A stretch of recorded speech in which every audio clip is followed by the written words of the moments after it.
अजनबी दोस्त पार्ट 2।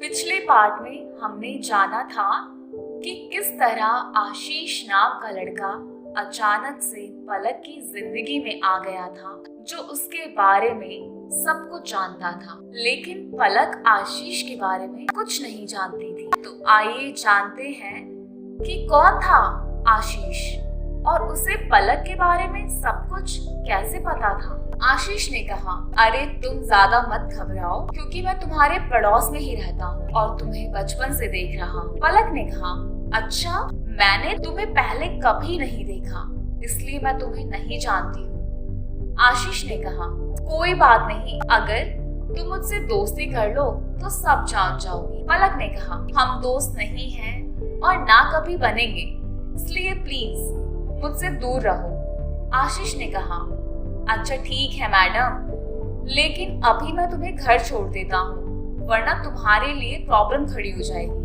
पलक को अपनी चाची से डांट नहीं सुननी थी, लिहाजा वह आशीष के साथ घर जाने के लिए तैयार हो गई। आशीष ने उसे घर के पास तक लिफ्ट दी और बोला, तुम यहाँ से घर चली जाओगी ना, मैं इससे आगे तुम्हें नहीं छोड़ पाऊंगा। पलक ने कहा, हाँ मैं चले जाऊंगी, लिफ्ट देने के लिए थैंक यू। इसके बाद पलक और आशीष की अक्सर कॉलेज में मुलाकात होने लगी और दोनों एक दूसरे से अपनी बातें शेयर करने लगे थे।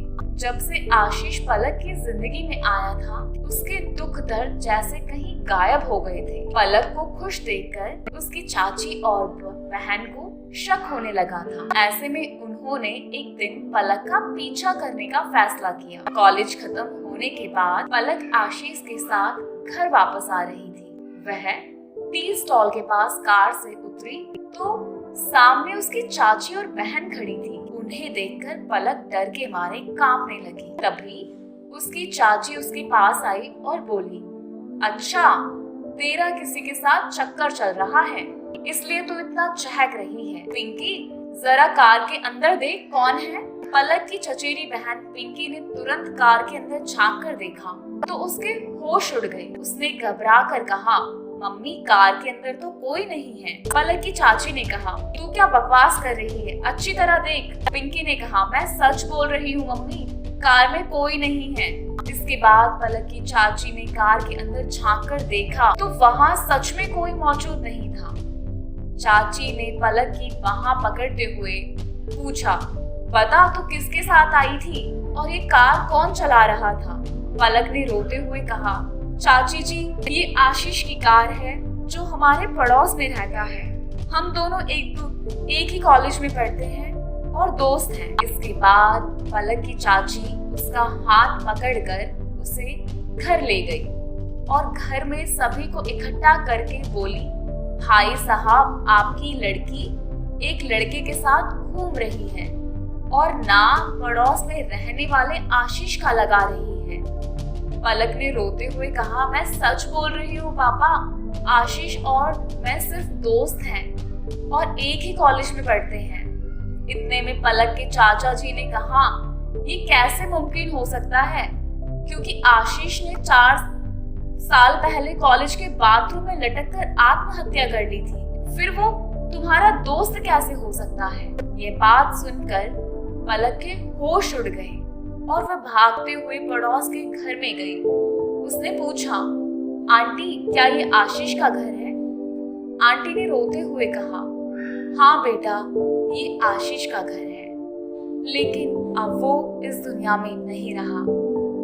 आंटी की बात सुनकर पलक के पैरों तले जमीन खिसक गई। उसने घर की दीवार पर आशीष का फोटो देखा, जिस पर माला लटक रही थी। पलक को कुछ समझ नहीं आ रहा था। उसने आशीष के नंबर पर कॉल किया तो नंबर बंद आ रहा था। ऐसे में पलक अपने घर लौट आई। उसको कोई होश नहीं था और वह चुपचाप अपने कमरे में लेट गई। देर रात को पलक का फोन अचानक से बजने लगा। कॉल आशीष के नंबर से आ रहा था। पलक ने घबराते हुए फोन उठाया तो दूसरी तरफ से आशीष ने कहा, हेलो पलक, तुम्हें सच्चाई पता चल गई। पलक ने रोते हुए कहा, क्या तुम सच में मर चुके हो। आशीष ने कहा, हाँ पलक, मेरी मौत हो चुकी है, लेकिन मेरी आत्मा आज भी भटक रही है। मैं तुम्हें पसंद करता था, लेकिन कभी ये बात नहीं बोल पाया।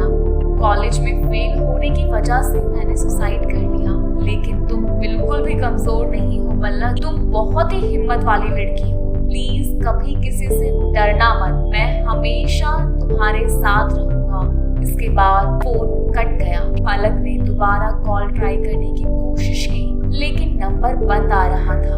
अगले दिन पलक कॉलेज के लिए जाने लगी। तभी उसकी चाची ने दरवाजे पर हाथ रखते हुए कहा, तू अब कॉलेज नहीं जाएगी। पलक ने अपनी चाची का हाथ नीचे करते हुए कहा, मैं कॉलेज जा रही हूँ, ये मेरी जिंदगी है और इससे मैं अपने ढंग से जीना चाहती हूँ। अगर आप लोगों ने मेरे साथ जबरदस्ती करने की कोशिश की तो मुझसे बुरा कोई नहीं होगा। पलक का यह नया अवतार देखकर घर वालों के होश उड़ गए। इसके बाद पलक कॉलेज चली गई। रास्ते में उसे एक बार फिर आशीष दिखाई दिया, जो शायद उसकी आत्मा थी।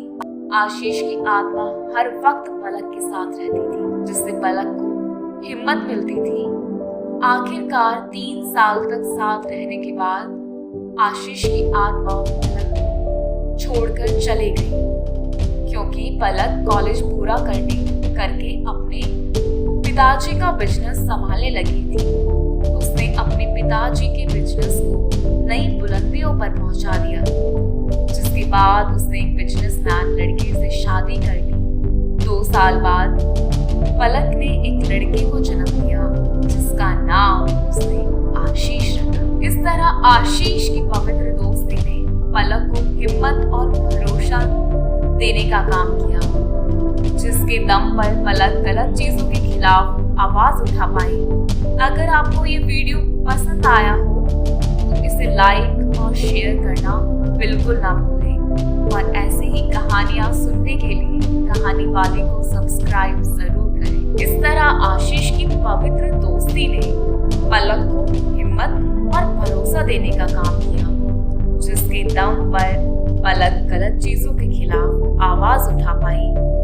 अगर आपको ये वीडियो पसंद आया हो तो इसे लाइक और शेयर करना बिल्कुल ना भूलें, और ऐसे ही कहानियां सुनने के लिए कहानी वाली को सब्सक्राइब जरूर करें।